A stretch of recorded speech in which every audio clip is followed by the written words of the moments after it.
Welcome to Schmidt List. Today, we're thrilled to have Matt DeWolf, the genius behind MK Quinn Media, join us. With over a decade of experience in podcasting, Matt shares game-changing insights on how to turn your podcast into a robust content strategy. Learn how to create engaging, humanized content that resonates with audiences and drives results. Let's get started. Matt, how are you doing today? I'm great. Tell me about the work you do and who do you mostly work with? Yeah, sure. So MK Quinn Media is my company, and we're a content strategy and creation firm that kind of helps people tell better stories everywhere and create better content all over the place. One of the ways that we do that is through podcasting, and it's one of those things that we sort of fell into along the way, but we're happy to help others find this kind of magic bullet. That's awesome, because I want to ask you, how did you get into podcasting originally? As most people, like you mentioned, a lot of people trip and fall into it. What was the cliff that you were particularly standing on when you made that fall?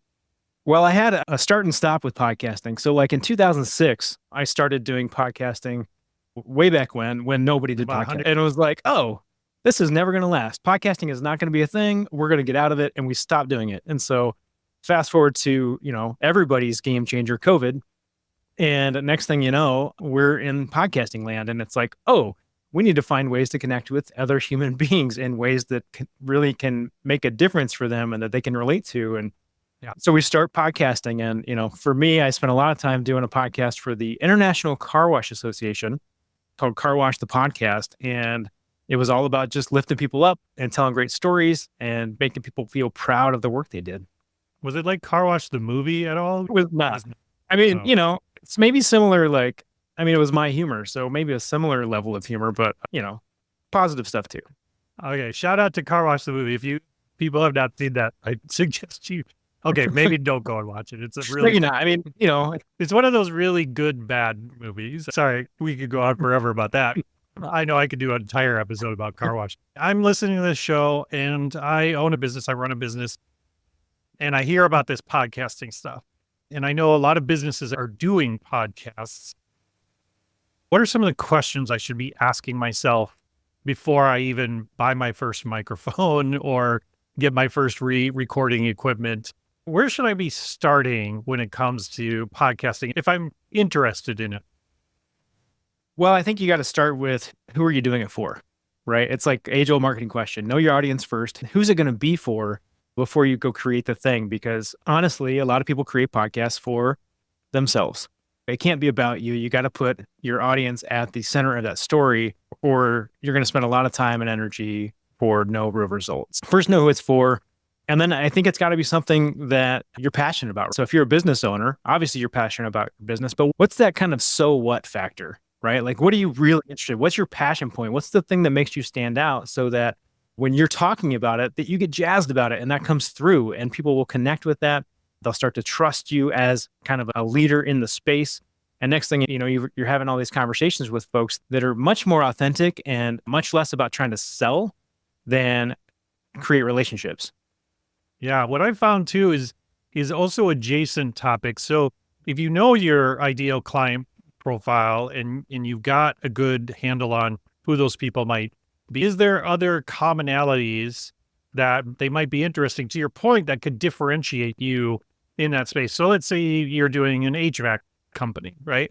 Maybe the idea of logistics around running those types of businesses might be of interest versus just talking about, air conditioning pipes, those types of things. So I've found also that finding those adjacent topics that are also passionate to that same group can really set you apart from all the other folks that are out there producing the same content, don't you think?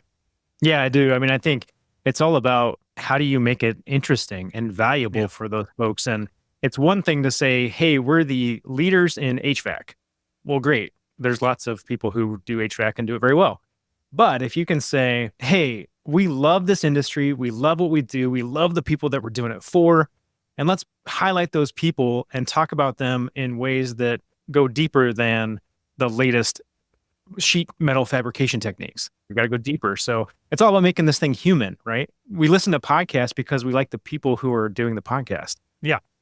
Yeah. It's a more intimate experience because a lot of times you're listening with headphones so that people are right in your ear, or you're alone in a car or you're multitasking. So it's a much more intimate experience. That connection has to be even more real versus a sort of lecture. It's got to be more conversational, I guess. Totally. No, that's totally it. I used to listen to No Stupid Questions all the time. Loved that podcast, tuned in every time it came out. Then they changed one of the hosts, and I listened to one episode and I have not listened to one since. I'm like, man, what a bummer, because I really like that show, but something about the energy and the way the conversation flowed once they brought in the new host ruined the whole experience for me. So I think it's one of those things where if you're hosting a podcast and you're bringing people on, you've got to be comfortable in your own skin to start with, right? So you got to be able to talk to people and be willing to share some of that backstory of what's going on in your life, right? Yeah. You don't have to like tell us your kids' ages and your address, but you got to be like, you got to be a human and you got to be open. Yeah. Yeah, you do. And I think that's where some people struggle because they think they've got to put on sort of this, I don't know, suit or something of some kind, power suit in front of their potential customers or audiences that shows that they're serious people.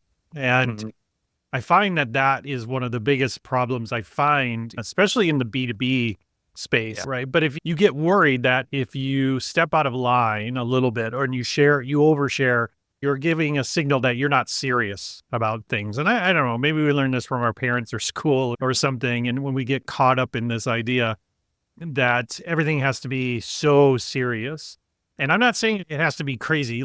It doesn't have to be crazy and wacky, but it also doesn't have to be stiff, right? Because in this world, stiff equals like dead.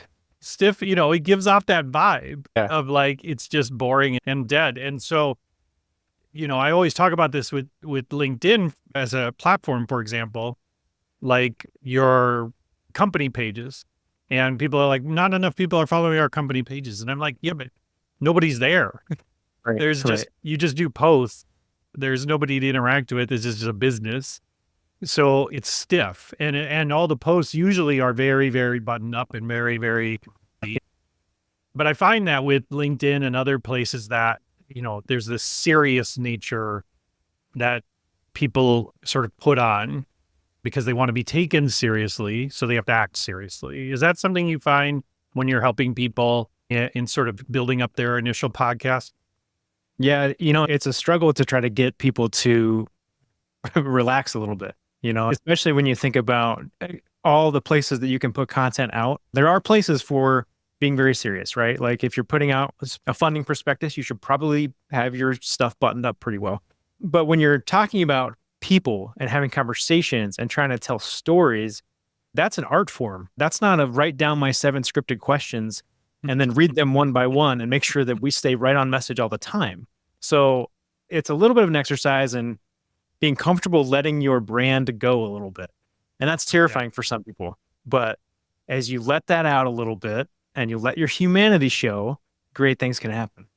Yeah, I totally agree. And that's what also sets you apart from the other folks out there, which is why they want to listen to your show, right? And you do a little self-audit. Why do you watch and listen to the things you watch and listen to? And you might find that there are those types of things that, that Matt's talking about here that attract you to those shows, the quirks and the different types of things that make that show unique, right? Yeah. Well, and one of the things, as we think about this for businesses, right? One of the other things that I think is super important as we start podcasting as a business group is you got to be comfortable with not a lot of downloads. Like this is not going to be a thing where you're going to put out 10 episodes and boom, you've got 100,000 downloads of those things. That's not how it works. So Matt, why do I want to do this then? Because you're feeding your content strategy. Like you're feeding the content monster that is just nipping at your heels all the time when you're thinking about, well, what are we going to put out? What are we going to talk about? What are we going to say? So it's really more about what can a podcast do for your business and how can it drive your content goals more than how can I become the next Joe Rogan? Yep.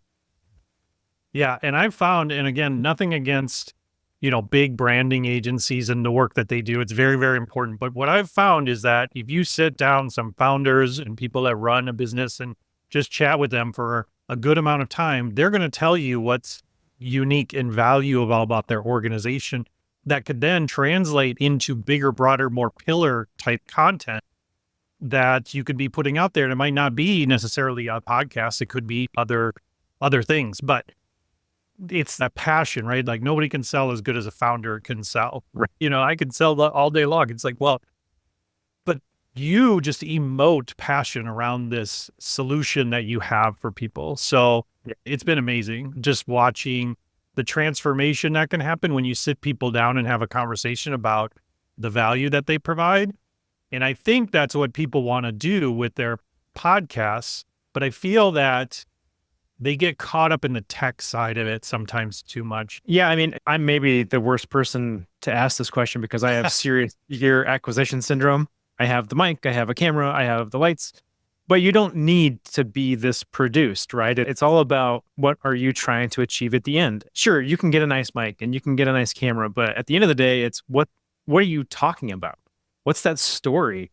What's the connection that you're making with your guest in a way that's going to help people want to come back and want to listen and trust you? So I think it can feel very intimidating. It's really not super challenging to get started. You can start recording with your phone if you wanted to, or a Zoom call. Like, I don't know how many podcasts started during the pandemic with just Zoom recordings. And then you can elevate that stuff as you kind of grow it. But one of the most important things is just start. We so many times that we have to have all the knowledge. If you think about learning a language, I don't know another language. I'm working on that, life goals. But if you're learning a language, you're not going to do very well if you're like, look, I got to sit down. I got to take 8 years of Spanish. I have to have full command of that language before I go out and I try to use it. Everything in science says the people who learn languages best are those who go out and use it. So you got to use those skills and you got to develop those skills because that's how you're learning quickly and on the fly. So same thing with podcasting, same thing with video, same thing with just about anything. The more you do that thing, the more you learn and the more you adapt and the more you figure out what's going to work for you. Yeah. I mean, for me, I tell people all the time, it took me about 20 episodes to figure out what my show was about. But again, like, from a business sense, that's a risk to do that. You're putting that out there. But to your earlier point, don't worry about downloads. I mean, just the authority Yes. putting that out there, right? I've written a number of books. My goal is not to become rich off of selling books by any means. The goal is to get these things out of me that I've got this passion inside of me and I want to share this information with people. But from a monetary perspective, sure, there's some money made from the books. But it leads and opens up doors in other ways, which is what a podcast can do, right? Yeah. Is that something, I mean, like you mentioned, you were doing the car wash thing forever. Normally people wouldn't think, a car wash association would have a show. Well, why would where did the concept come from? I just want to dive into that just a little bit. Like, where did the idea come from? And then what were some of the benefits you saw from doing that show for the association? Yeah, so the concept had been kind of floating around for a while, and it was around how can we tell more stories? And we started out doing, like, we would go to a place before we actually started the podcast. We would go out on a visit and we would do video capture and do all these things and spend all this resource to go physically be there. And everybody loved that content, but it was hard to do all of that and to keep that up and to keep that consistent. So as we thought about where could podcasting fit, that's a repeatable content channel for us. You don't necessarily even have to be on camera, right? Like, you can do audio only podcasting, and that opens up the doors for you in ways that weren't there when you had to think about, how am I going to get a crew of 7 people to this location for 3 days? Instead, you could think about, we can just do this show on a consistent basis, be very clear about who we're talking to, what we're talking about, and who we're talking about it for. And then we could really hone that in and make it really strong. And so ultimately, over time, what that did for us was, I said it wasn't all about downloads and making money, but in this case, it did lead to revenue generation because we created that piece of content that our advertisers could buy into. And so it used to be they had a print publication, they had a little bit of digital. Well, all of a sudden you have this other vehicle and you can give that as a benefit. So in their case, it was a high-end, high-value sponsorship opportunity for their best customers. And all of a sudden, you've got extra revenue coming for something you were going to probably do anyway. And here we are.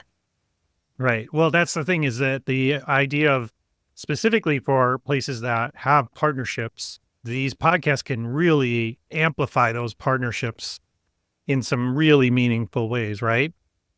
Yeah, it's super important because going back to what you were talking about earlier with, it's an intimate experience, right? So people trust who they hear in their ear and who they're watching. It's kind of human nature. You're going to listen. And so if you have partnerships or sponsors and you can bring them into that conversation in authentic ways, that's huge value for them because it's not a sales pitch. It's not an ad roll. It's just, you know, you talk about their product or what they do or why they're important or how they help you. Yeah. No, and I've said this before, especially with things like the podcast or the books or YouTube channel or any of these types of things, is that I've gotten asked all the time, like, how much business has the podcast brought your business? And I could say, like, I've never had somebody say, I listened to the show and now I want to buy something. That's never happened. Right. 260 episodes, it's never happened. But what I have had is sitting in, you know, the initial kickoff for a very large project and having one of the client stakeholders say, you know, I listened to one of your shows once, you know, or something, or they mentioned that they know of it or seen it. And what that says to me is that it's built some trust in some way with that person to say, this is a person I can count on in some fashion, that I can hire to do something for me or buy from them. This idea of not only building authority in the space, but building trust. Yeah. Which is key, especially in a service-based business, which I see over and over again. You need to build trust and authority in those spaces. Otherwise, you really get in the danger of looking just like everybody else. And I'm not saying podcasting is the magic wand to this, but if you have the wherewithal, it can really make a difference. Well, it can be that piece of your content strategy that lets you figure out how to humanize everything else you do. Right. So it changes the way you talk about things. It forces you to be really clear and consistent by the nature of what a podcast is, right? You're sticking to a schedule. It has to come out on a certain date. You have to do the thing. So it just helps operationalize all of that content piece. And at the same time, you know, when you go back to what we were talking about with humanizing the thing, you being a human being and people listening to that, they start to feel like they know you, right? And they're forming a relationship with you, even if it's one-sided, even if you don't realize it. I don't know how many times people came up to me, you know, if I'm at a trade show or something for the podcast that I was hosting, and they're like, oh, hey, I listen to all your podcasts. And they'll drop a line on me. And I'm like, oh, I didn't realize I said that much, but now I'm okay. So, you know, it's just funny what they'll pull out. I mean, I've gotten phone calls from people who are like, hey, this is going to feel a little weird, but I've listened to all of your episodes and I feel like we're friends. I'm like, yeah, that is a little weird, but we can be friends. Why not? Well, and I also find that that's, especially if you do a guesting type show, it's a great way to get more guests. Because sometimes the people that listen to the show have a lot to share as well. And that's one reason why they like to consume that content. And I find really good guests from people that listen to the show, to be honest. It works out great. But even if you're not doing a guesting show and you're doing more of a solo show, let's touch on tools and equipment real quick, Matt, because I want to get your perspective, because a lot of people ask me, which microphone should I get? Which service should I use? You know, because it's not as simple as just hitting a button and it's not as simple as sending a text message. There's a little bit more to it. So where do you start with people? Do you suggest they go to a podcast studio, like a professional place? Do you suggest they buy their own equipment? How do you coach people through initially getting started? I always start with the end in mind, right? Like, what do you want to be? What do you want to be when you grow up? Like, do you want to be like a highly produced weekly show that's like, you want the high-end cameras, you want all this stuff? Does that fit your brand? Or are you looking for something a little more authentic and a little more conversational in general? So I always start with kind of, what do you want to be? And then you kind of go from there. It's like, and then we get into, talk to me about your skill set, right? Are you techie? Are you not? And because that changes very much the kind of equipment recommendations that I might make. I would say first out of the gate, don't go to a podcast studio. Nothing against podcast studios. I think they're awesome. But it's going to be too much. First time out of the gate, it's going to be too much and it's going to feel overwhelming. And that might make you not do it again. So I think one of the best things that people can do is learn from others, right? And so look at other industries. So who does this stuff really well? Streamers, right? So streamers have great gear. So there's a company called Elgato that I love their stuff. It's reasonably priced. It's easy to get into, and it all works really well together, which is awesome. And you can get really fancy with it and do all kinds of stuff, but it works well together. It simply works, and it's a relatively low price point. So you don't have to get into all of the bells and whistles and the things to get a really nice looking and nice sounding, which is the most important part, podcast. Yeah, I find that people really get hung up on the tools very, very quickly. I mean, it's important to sound good. I mean, the audio needs to be good, but just reach out to some other podcasters. Reach out to a guy like Matt. Ask him some questions. We're as podcasters, we have been through a lot of. I can tell you, in this tool chest back here, a bunch of microphones I don't use anymore because I've tried a ton of them. And so learn from our I can't tell you like how many podcasters would be more than happy to share their journey through the equipment and recording side of things, because it can be arduous. Yeah, it can be a lot. And microphones especially are a little bit of a personal preference thing. 100%, yeah. And how each microphone makes your voice sound. So I would say don't be afraid of returning some. Yeah. Because if you think you want to go down this path, get 3 or 4 different microphones, test them all, and send the ones back that you don't want to keep. Yep.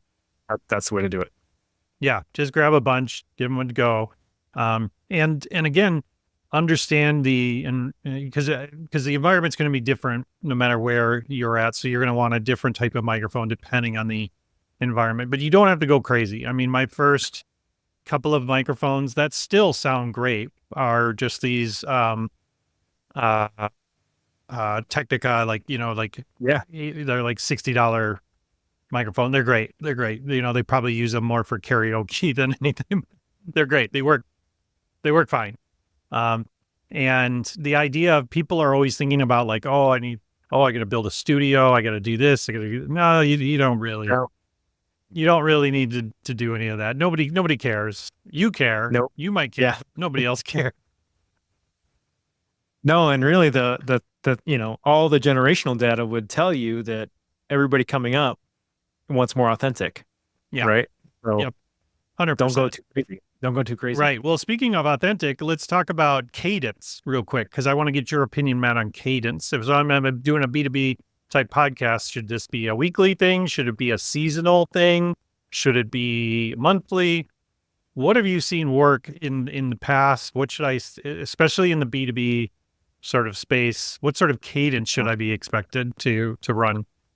I think whatever you choose, you have to be able to commit to it. So if you have content that you can put out on a weekly basis, great. That's awesome. Do it. Be a weekly and do it every week. And I will tell you that is a stressful situation. And we can talk about that in a minute. But I think the most important thing is whatever that schedule is, whatever you say, I'm going to come out every month. I'm going to come out every 2 weeks. I'm going to release a 6-episode series on a specific topic. Do it.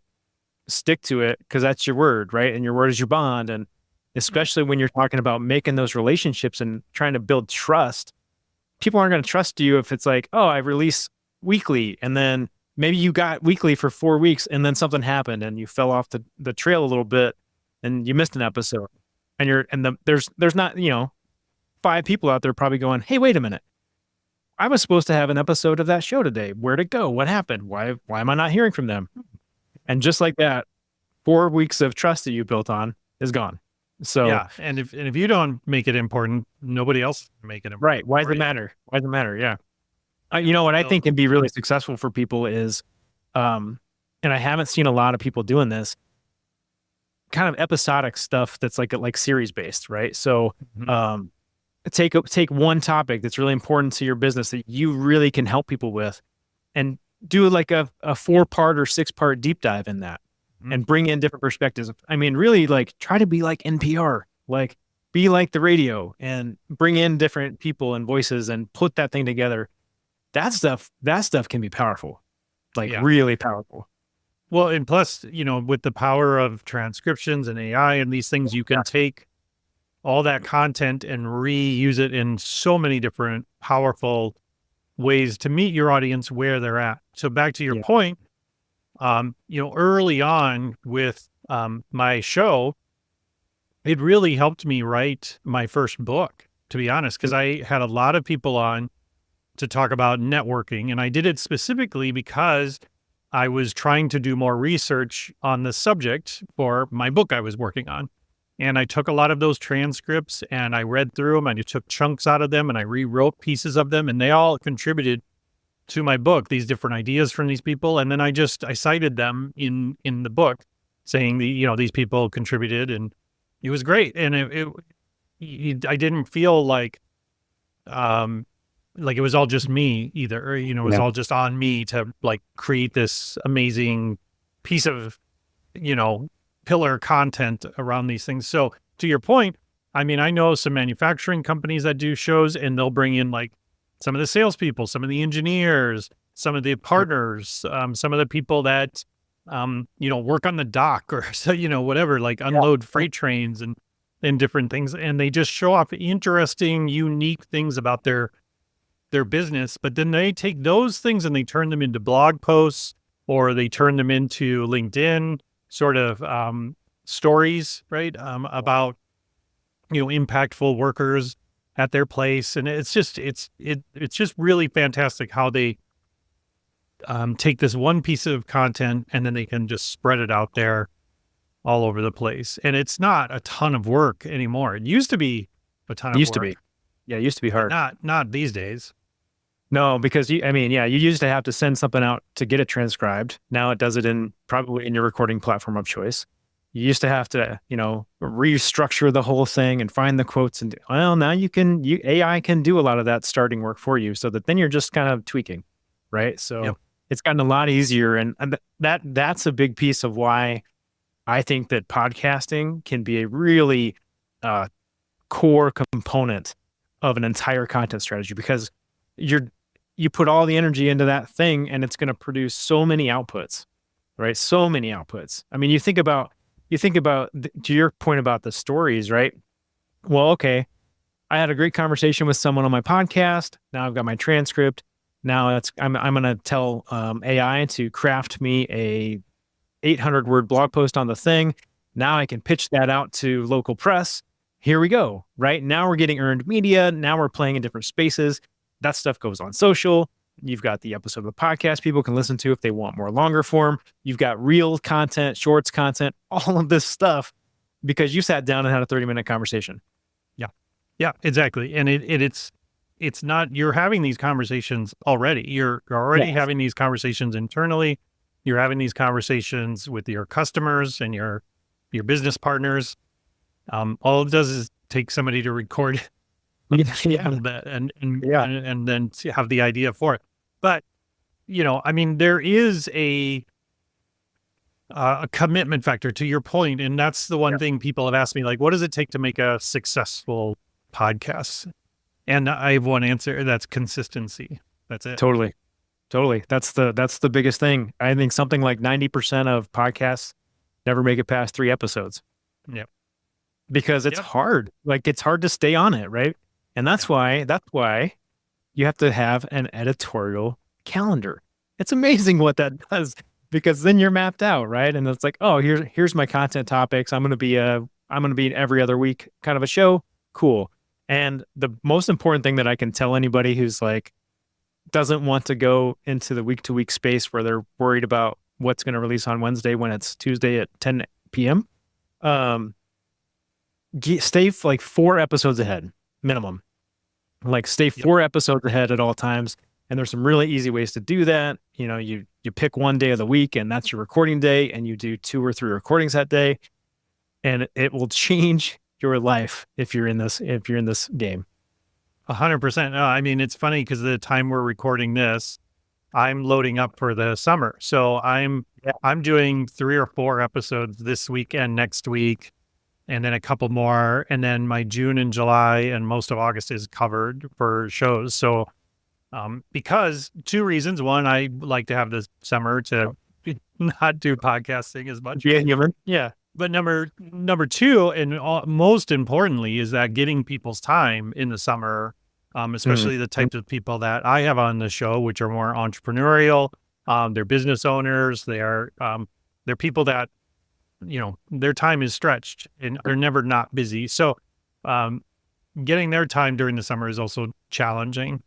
And so to your point, if you've got that editorial calendar and you can get ahead of the game, and you make it appointment based, I mean, it can go real smoothly if you just are planning out and having a little bit of a vision. Yeah, I agree. I mean, I think it's that operational component, right? Like, great, I have an awesome idea for a show. How am I going to make the show run every single week or every 2 weeks or every month? Oh boy, there's process involved. So yeah, I mean, I think. Yeah, just a little bit. I think, we were talking about what do I do? How do I get started? Well, first you got to start it. But as you do that, you should be thinking about how can I scale it? So it's not unlike your business. You're always thinking about your business. How do I scale? How do I grow? How do I scale? How do I grow? Podcasting is the same thing. So as you're going and you're building that plane as it's taking off down the runway, think about, that's an operational gap. I'm going to be able to put process around that. This journey should be this way. I can automate that. So always be looking for those opportunities. Yeah, for sure. And what I've found too is that as doing the shows and putting it out there, you start to get connected with other podcasters, and then you start to guest on their shows, and then you get your show out there more. It's a great organic sort of community too of support that I've found over the years. It's something that can to me, it's just become addicting. Like I have to hit the publish button like all the time, like publish, because of the value that it's brought me over the years. But it didn't in the first 20 some episodes, there was none of that, right? But I had committed when I started it that I'm going to do this for at least a year.